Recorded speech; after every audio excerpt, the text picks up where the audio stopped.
Hello my dear friend, welcome to my YouTube channel Lakshya vision. So आज की इस video में हम इकोनॉमी से संबंधित एक महत्वपूर्ण टॉपिक पर चर्चा करेंगे और हमारे टॉपिक का जो नाम है आज क्रेडिट कंट्रोल यानी साख नियंत्रण। कि RBI reserve Bank of India किस प्रकार से इन्फ्लेशन को कंट्रोल कर लेता है, कैसे करता है, आज उसके विषय में हम चर्चा करेंगे। और कोई भी बैंक आरबीआई से जिस रेट पर जो पैसे लेता है उस रेट को क्या कहते हैं, आई मीन हम repo rate, reverse repo rate, MSF, इन तमाम चीजों पर चर्चा करेंगे। तो सबसे पहले मेरे पास दो शब्द आते हैं। एक होता है आपका क्रेडिट कंट्रोल। क्या होता है क्रेडिट कंट्रोल? इसका मतलब होता है साख नियंत्रण।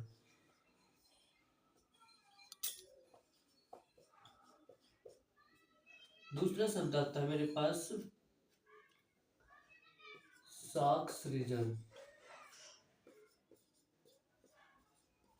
यानी क्रेडिट फॉर्मेशन। ठीक है, साख सृजन का मतलब क्या होता है? देखो, जो बैंक होता है कि दो बात समझना आप। एक ये होता है आरबीआई, एक होता है ये बैंक, और एक होता है कस्टमर यानी ग्राहक। क्लियर?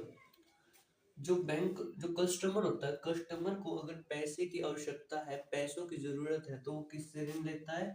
बैंक से ऋण लेता है। तो बैंक जो होता है वो कस्टमर को क्या देता है? लोन देता है यानी ऋण देता है। ठीक है, इसे बोलते हैं हम साख सृजन। साख सृजन का सीधा सा मतलब है जब बैंक अपने ग्राहकों को लोन देता है, ऋण देता है, उसे बोलते हैं हम साख सृजन। क्लियर? और साख नियंत्रण क्या होता है? साख नियंत्रण उसे बोलते हैं जो साख सृजन को नियंत्रित करे। साख सृजन को नियंत्रित करता है। साख सृजन कौन करता है? ये करता है RBI, reserve Bank of India. किसी कस्टमर को अगर पैसों की आवश्यकता है तो वो बैंक के पास जाता है। अगर बैंक को भी पैसों की आवश्यकता है तो वो आता है रिजर्व बैंक ऑफ इंडिया के पास कि महाराज, मतलब बैंक कहते हैं आरबीआई से कि हमारे पास पैसे नहीं है, फाइनेंस खत्म हो गया, तो आप हमको कुछ वित्त उपलब्ध करा दो। जो रिजर्व बैंक ऑफ इंडिया होता है वो बैंकों को लोन देने के लिए कुछ पॉलिसीज का यूज करता है, उसे बोला मॉनेटरी पॉलिसी। मॉनेटरी पॉलिसी, मौद्रिक नीति। ये मॉनेटरी पॉलिसी दो टाइप की होती है, वैसे तो हम विस्तार से पढ़ेंगे, आप संक्षिप्त में जान लीजिएगा। एक होती है आपकी डियर मॉनेटरी पॉलिसी, एक होती है आपकी cheap monetary policy. Dear monetary policy में जो रिजर्व बैंक ऑफ इंडिया है, बैंकों को जो ऋण देता है, लोन देता है, वो उच्च ब्याज दर पर देता है। उच्च ब्याज दर पर देता है किसमें? डियर डियर मॉनेटरी पॉलिसी में। यहाँ पे ब्याज दर कह देते हैं उच्च रहती है, हाई रहती है। अब जो चीप है, चीप मॉनेटरी पॉलिसी में जो ब्याज दर होती है वो निम्न रहती है यानी कम रहती है इसके कंपैरेटिवली। डन। जब रिजर्व बैंक ऑफ इंडिया अपनी डियर मॉनेटरी पॉलिसी को अपनाता है तो मतलब ये बैंकों को जो लोन देगा ये उच्च ब्याज दर पर देगा या नहीं देगा? देगा। और फिर जो बैंक होंगे, बैंक भी कस्टमर को क्या देंगे? उच्च ब्याज दर पर लोन देंगे। जैसे लेट्स सपोज कि रिजर्व बैंक ऑफ इंडिया ने 8% अपने monetary policy, dear monetary policy को अपनाया है।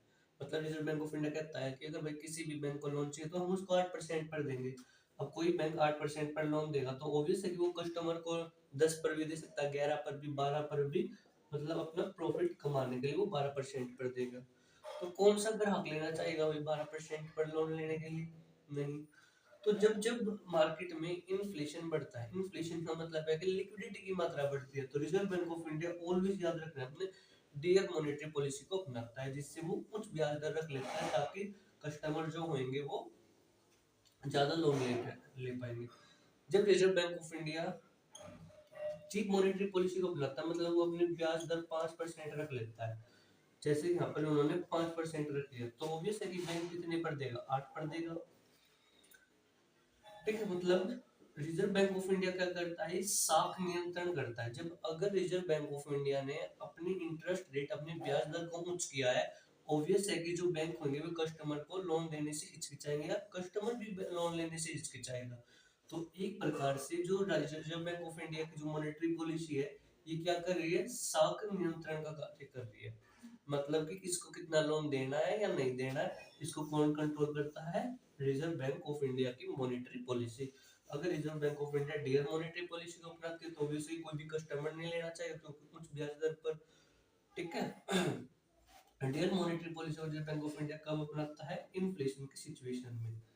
और जब हमारी अर्थव्यवस्था में जब मंदी चलती है, जब रिसेशन चलती है, तो reserve Bank of India chief monetary policy को मेजरमेंट करता है। सो इसी प्रकार आपको याद रखना है, जो क्रेडिट कंट्रोल होता है उसको करता है रिजर्व बैंक ऑफ इंडिया, और जो साक्ष रीजन होता है यानी क्रेडिट फॉर्मेशन होता है उसको करता है बैंक करता है। क्लियर? मैंने अभी तक दो शब्दों में अंतर बताया आपको, मुझे आशा होगी कि आपको ये दोनों शब्दावली समझ में आई होगी। एक बार फिर मैं आपको रिवाइज करा देता हूँ कि जो क्रेडिट कंट्रोल होता है इसे रिजर्व बैंक ऑफ इंडिया करता है। क्रेडिट कंट्रोल का मतलब है कि साख सृजन को नियंत्रित करना, कि कोई भी बैंक जो होगा वो ग्राहकों को कितना लोन देगा कितना नहीं देगा इसका डिसाइड कौन करता है, आरबीआई की मॉनेटरी पॉलिसी करती है। Done my dear friend. So और जो शाख नियंत्रण को कंट्रोल करने के लिए जिस जिस घटक का उपयोग किया जाता है उसे हम बोलते हैं मॉनेटरी पॉलिसी के घटक।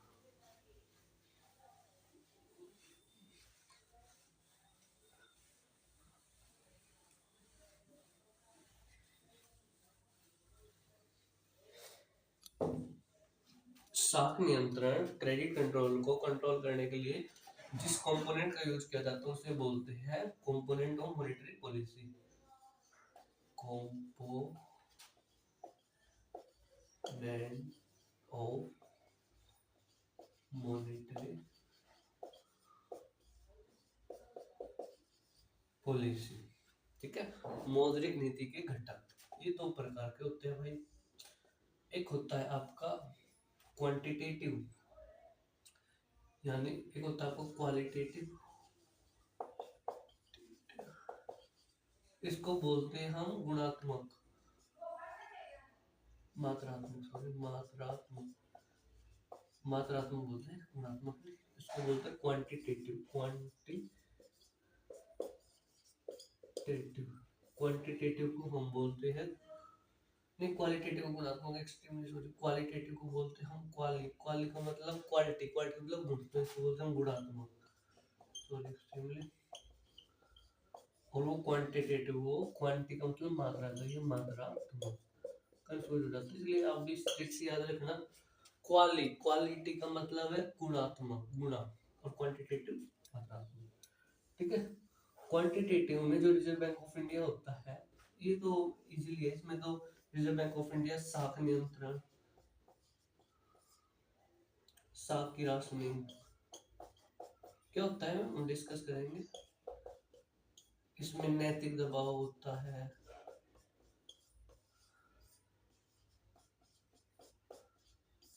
ठीक है। इस प्रकार से हम पढ़ेंगे। जो मेन हमें पढ़ना है वो पढ़ना है क्वांटिटेटिव में।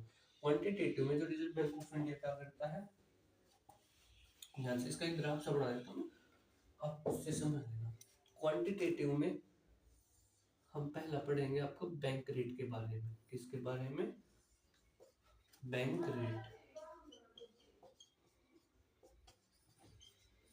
Bank rate. दूसरा पढ़ेंगे हम LAF, लिक्विडिटी एडजस्टमेंट फैसिलिटी। इसमें हम क्या पढ़ेंगे, आपका रेपो रेट, बहुत सुना होगा आपने न्यूज़ वगैरह में। Reverse repo rate, MSF, marginal standing facility. और पढ़ेंगे हम LTRO, और पढ़ेंगे हम TLTRO, ठीक है, इत्यादि इसके बारे में पढ़ेंगे। फिर हमने पढ़ना OMO, ओपन मार्केट ऑपरेशन। इसमें हम पढ़ेंगे ऑपरेशन ट्विस्ट, आपने सुना होगा ये ना, operation twist, forex swap, forex swap it's very most important, forex swap के विषय में पढ़ेंगे हम,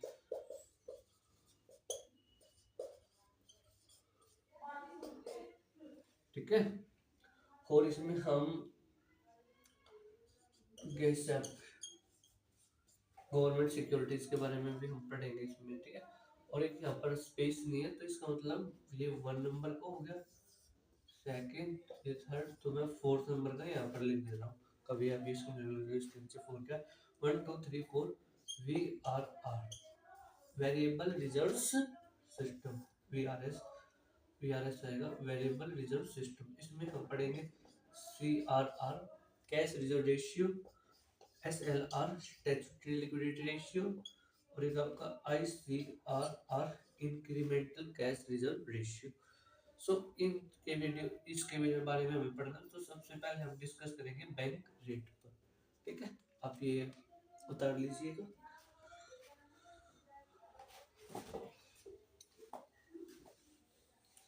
मे भी आज फर्स्ट वीडियो तो लेंथी हो जाएगी, तो कोई नहीं, हम नेक्स्ट वीडियो में देख लेंगे।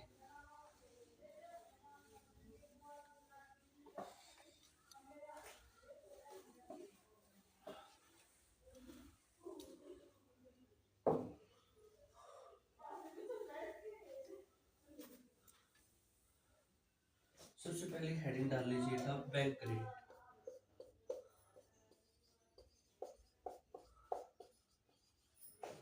बैंक रेट, ठीक है। जो रिजर्व बैंक ऑफ इंडिया किसी भी बैंक को दीर्घकालिक ऋण देता है, जिस दर पर वो ऋण देता है उसे बोलते हैं हम बैंक रेट, ठीक है। मैंने क्या कहा, जो RBI बैंकों को रिजर्व बैंक ऑफ इंडिया बैंकों को जो दीर्घकालिक लोन देते हैं,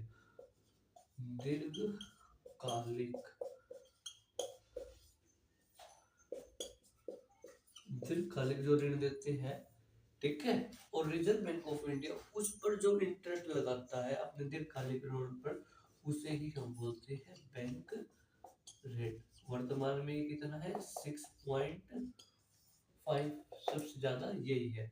दीर्घकालिक ऋण का मतलब है कि 91 दिन से ज्यादा, 91 दिन से ज्यादा, ठीक है। और अल्पकालिक होता है 91 दिन से कम। बैंक रेट सबसे ज्यादा रेट होता है, याद रखना। मैं एग्जाम्पल से समझाता हूँ, जैसे कि मैं कोई RBI हूँ और आप कोई बैंक है, आपको पैसों की आवश्यकता पड़ी, आप दौड़े दौड़े आए मेरे पास कि RBI जी मुझे क्या चाहिए, पैसे चाहिए। तो मैं आपको पैसे दे देता हूँ, मतलब रिजर्व बैंक ऑफ इंडिया आपको क्या दे देगा, बैंक को पैसे दे देगा। वो कहता है कि मुझे 91 दिन से ज्यादा के लिए चाहिए, तो जिस दर पर रिजर्व बैंक ऑफ इंडिया 91 दिन तक के लिए पैसे देगा, उस दर को, उस रेट को कहा जाता है बैंक रेट, क्लियर। और यहाँ पर जो बैंक होता है, अपनी जो शॉर्ट टाइम सिक्योरिटीज होता है वो रिजर्व बैंक ऑफ इंडिया के पास रखता है, ठीक है।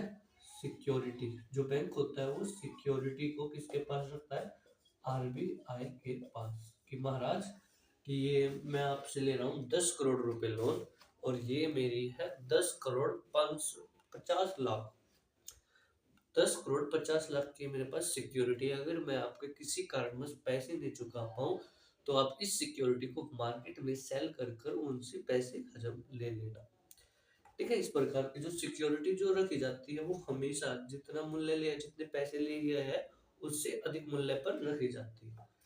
डन। सो ये हो गया आपका फर्स्ट बैंक रेट। अब हम सेकंड पढ़ते हैं, रेपो रेट।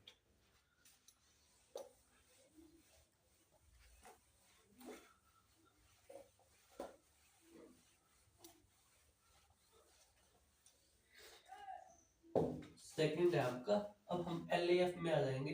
LAF का फुल फॉर्म लिख लीजिएगा, लिक्विडिटी एडजस्टमेंट फैसिलिटी, लिख लीजिएगा इसका full form, liquidity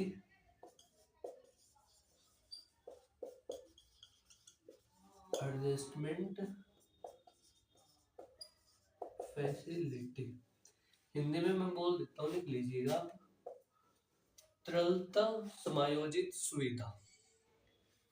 liquidity adjustment facility का मतलब है कि मार्केट में, बाजार में तरलता को नियंत्रित करने के लिए रिजर्व बैंक ऑफ इंडिया जिस कंपोनेंट का यूज करता है, that is called LAF, liquidity adjustment facility. इसकी गणना पहले तो एक सप्ताह के आधार पर की जाती थी, परंतु नरसिंहम समिति की सिफारिश पर इसकी जो गणना है वो 1 सप्ताह से बढ़ा दी गई है।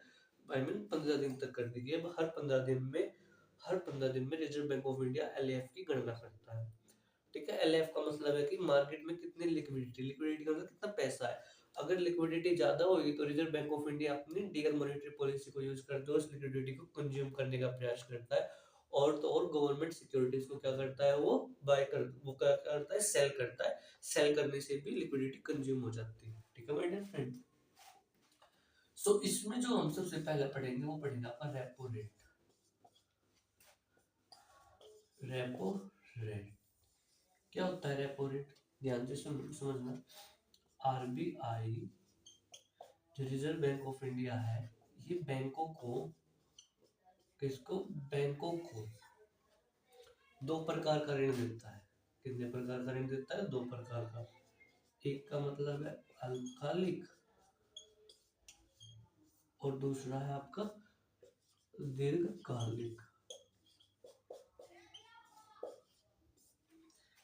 इसको बोलते हैं शॉर्ट टाइम लोन और इसको बोलते हैं long time loan.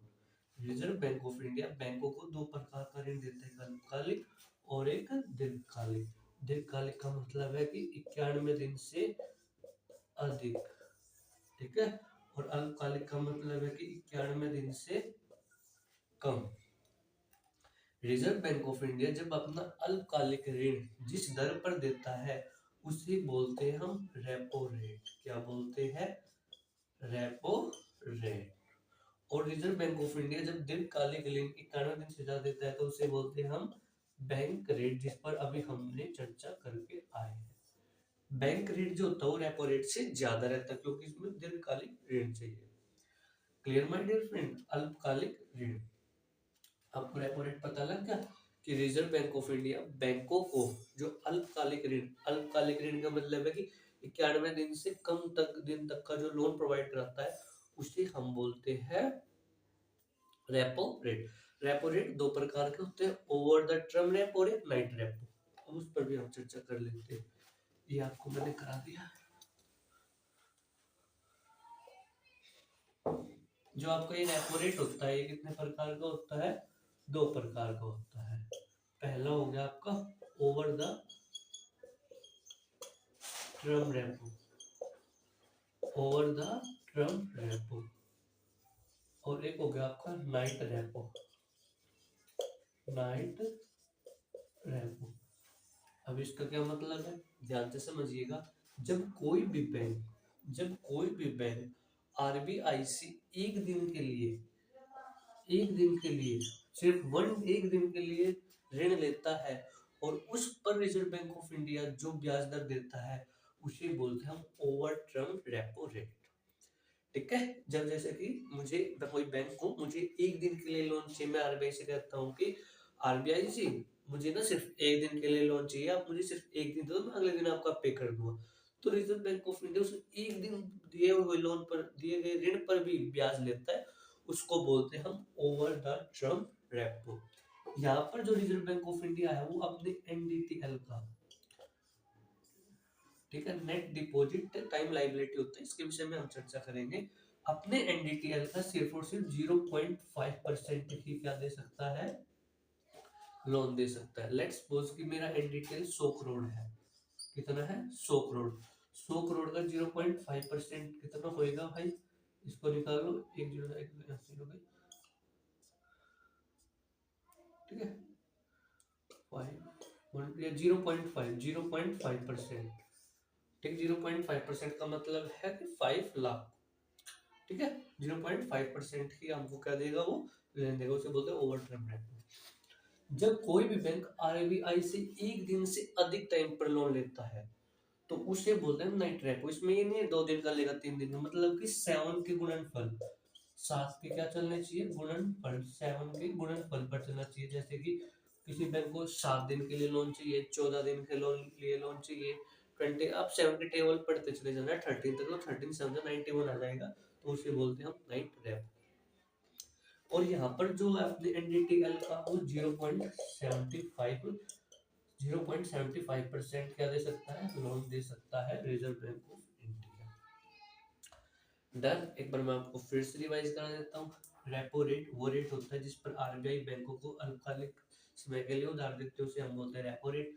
Repo rate दो प्रकार के होते हैं आपके, ओवर द टर्म रेपो और night repo. Over the term repo का मतलब है कि जब कोई भी बैंक आरबीआई को सिर्फ एक दिन के लिए लोन देता है और आरबीआई उस पर जो इंटरेस्ट रेट लगाता है that is called over the term repo. इसमें जो कोई आरबीआई है वो बैंकों को कितने समय तक का लोन दे सकता, कितना लोन दे सकता है अपने एनडीटीएल का 0.5%। ठीक है, एनडीटीएल की फुल फॉर्म लिख लीजिएगा, न्यू डिपॉजिट टाइम लायबिलिटी। मतलब कि बैंक के पास जितना कुछ जमा हुआ है ना उसका एनडीटीएल कहते हैं। मैं आपको एक्सप्लेन कर दूंगा। और जो नाइट रेपो होता है उसमें एक दिन से अधिक मतलब 7 के मल्टीप्लायर पर होता है। ठीक है, सो अभी हमने ये डिस्कस कर लिया। अब हम बात कर लेते हैं रेपो रेट के बारे में, थोड़ी सी और बातें कर लेते हैं। ठीक है, देखो रेपो की फुल फॉर्म क्या होती है। सबसे पहले तो आपके मन में ये क्वेश्चन होता है कि रेपो होता क्या है। इसका मतलब क्या होता है, रीपरचेज ऑप्शन। क्या होता है, रीपरचेज ऑप्शन।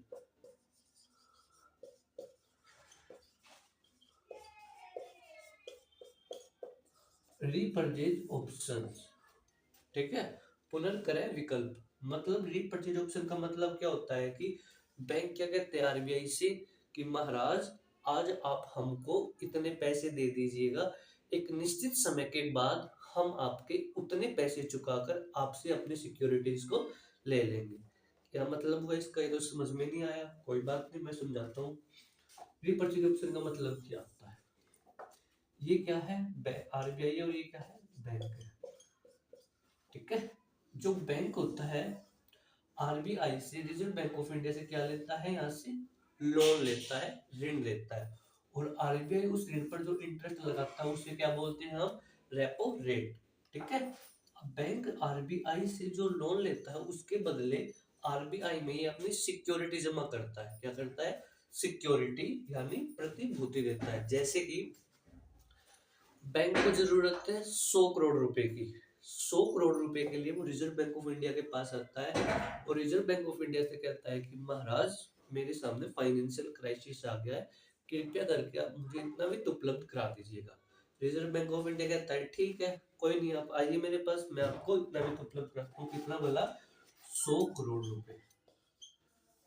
ठीक है, तो आरबीआई बैंक से कहता है कि भाई इसकी क्या गारंटी है। जैसे कि सपोज कर बैंक कह रहा है कि मुझे 91 दिन के लिए लेना है, तो बैंक आरबीआई कहता है कि भाई इसकी क्या गारंटी है, तुम मुझे 91 दिन के बाद दे ही दोगे, इसकी तो कोई गारंटी नहीं है।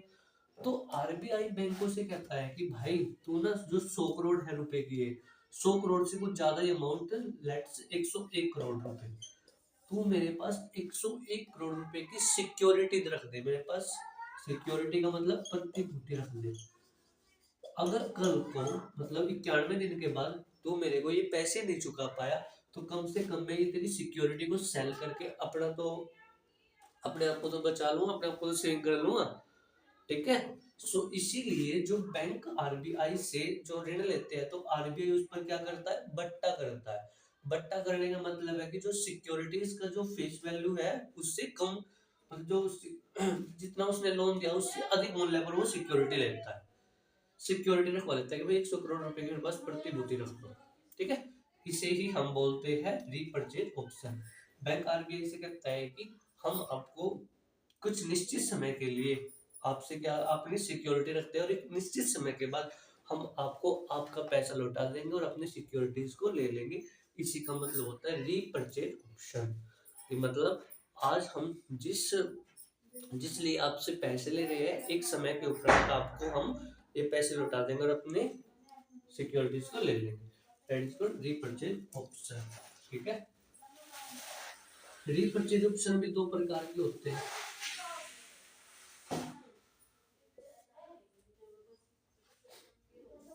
एक होता है आपका, मैं ये रख देता हूँ,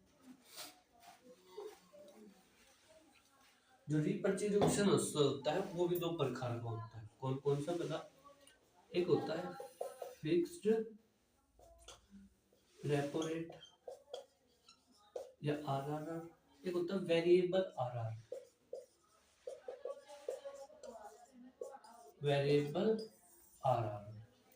फिक्स रेपो रेट का मतलब है कि रिजर्व बैंक ऑफ इंडिया जिस रेपो रेट को फिक्स कर देती है उसे हम बोलते हैं फिक्स रेपो रेट जैसे कि आरबीआई ने जैसे कि अपना फिक्स रेपो रेट कर दिया 6.25, ठीक है। 6.25 अपना रेपो रेट उसने क्या कर दिया, फिक्स कर दिया कि अब कोई भी बैंक है हम उस पर इतना रेपो रेट लगाएंगे, that is called fix or repo rate. Variable repo rate में क्या करता है, यहाँ पर जो रेपो रेट का जो निर्धारण होता है वो आरबीआई न कर बैंक करता है। क्या करता है, बैंक। जो सभी बैंक होते हैं ई कुबेर प्लेटफॉर्म पर, कौन से प्लेटफॉर्म पर,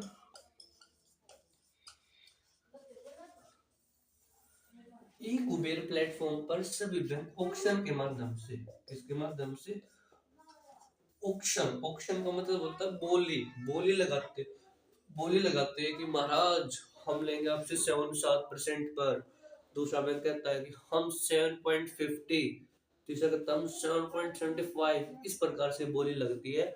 और जो बैंक सबसे ज्यादा बोली लगाएगा, ऑब्वियस है कि रिजर्व बैंक ऑफ इंडिया उसी को ब्याज देने में वरीयता देगा, ठीक है। और यहाँ पर जो वेरिएबल रिजर्व रेपो रेट में जो ऑक्शन, जो बोली की जो न्यूनतम कीमत होती है वो होती है आपकी variable reverse repo rate. River ये क्या होता है अभी हम डिस्कस करेंगे। तो बताओ आपको इतनी बात पता लगी है, सो ये था, this is all about repo rate. Done. इससे ज्यादा आपको जानना भी नहीं, मैंने आपको बहुत ही सफिशिएंटली बताया, बहुत ही ज्यादा बताया, ठीक है। सो एक बार मैं आपको रिवाइज करा देता हूँ अभी तक मैंने क्या पढ़ाया। कि कोई भी बैंक आरबीआई से दो तरह के लिए उधार लेता है, एक अल्पकालिक, एक दीर्घकालिक। अल्पकालिक का तात्पर्य 91 दिन से कम, दीर्घकालिक का तात्पर्य 91 दिन से ज्यादा। जब बैंक आरबीआई से अल्पकालिक ऋण लेता है, जिस दर पर लेता है, तो उसे हम बोलते हैं रेपो रेट। रेपो रेट दो प्रकार के, ओवर द टर्म और ओवर द टर्म और night repo. Over the term में सिर्फ एक दिन के लिए लोन लिया जाता है और नाइट द रेपो में सिर्फ एक दिन से अधिक के लिए लोन लिया जाता है। Done my dear friend. और रेपो रेट का मतलब होता है रीपरचेज ऑप्शन। रीपरचेज ऑप्शन का मतलब है कि बैंक कहते हैं कि आज हम आपके पास अपनी सिक्योरिटी रखते हैं और एक निश्चित समय के बाद हम आपसे अपनी सिक्योरिटी ले जाएंगे और आपका पैसा आपको लौटा देंगे, इसीलिए इसको बोलते हैं रीपरचेज ऑप्शन, पुनर्क्रय विक्रय।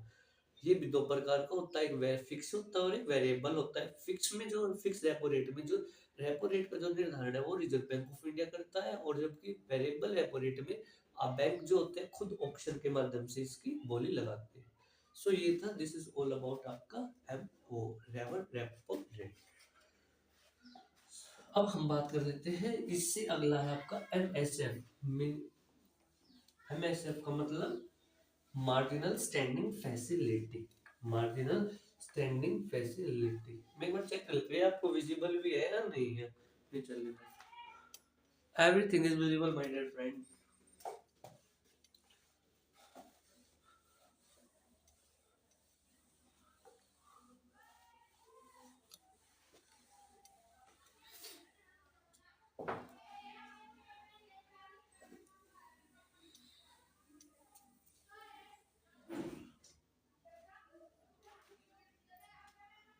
दूसरा है आपका एमएसएफ, मार्जिनल स्टैंडिंग फैसिलिटी। क्या होता है ये, मार्जिनल स्टैंडिंग फैसिलिटी, सीमांत स्थायी सुविधा, सीमांत स्थायित्व सुविधा। एमएसएफ को रिजर्व बैंक ऑफ इंडिया द्वारा 2011 से 12 में स्टार्ट किया गया है। ये एक प्रकार की फैसिलिटी है, ये एक प्रकार की सुविधा है, ठीक है। ये क्या कहता है, जब आरबीआई बैंकों को एक दिन के लिए वित्त उपलब्ध कराता है, वन डे, एक दिन के लिए जो वित्त उपलब्ध कराता है, और रिजर्व बैंक ऑफ इंडिया उस पर जो ऋण लेता है, उस पर जो लोन ले, उस पर जो इंटरेस्ट लेता है, सॉरी, उस पर जो इंटरेस्ट लेता है, उस इंटरेस्ट को बोलते हैं एमएसएफ, मार्जिनल स्टैंडिंग फैसिलिटी, एक दिन के लिए। ये एक प्रकार की सुविधा है, ठीक है। सुविधा का मतलब सभी बैंक को एक फैसिलिटी है, ठीक है। और यहाँ पर जो है बैंक जो यहाँ पर जो रिजर्व बैंक ऑफ इंडिया है वो मैक्सिमम टू मैक्सिमम अपने एनडीटीएल का 1%, एनडीटीएल का 1% लोन दे सकता है या 1 करोड़ रुपए बैंक को उधार के रूप में दे सकता है। Done my dear friend. So next video में मिलते हैं हम। कौन से टॉपिक पर चर्चा करेंगे? इसी वाले टॉपिक पर चर्चा करेंगे। और वो हमारा टॉपिक कौन सा होएगा?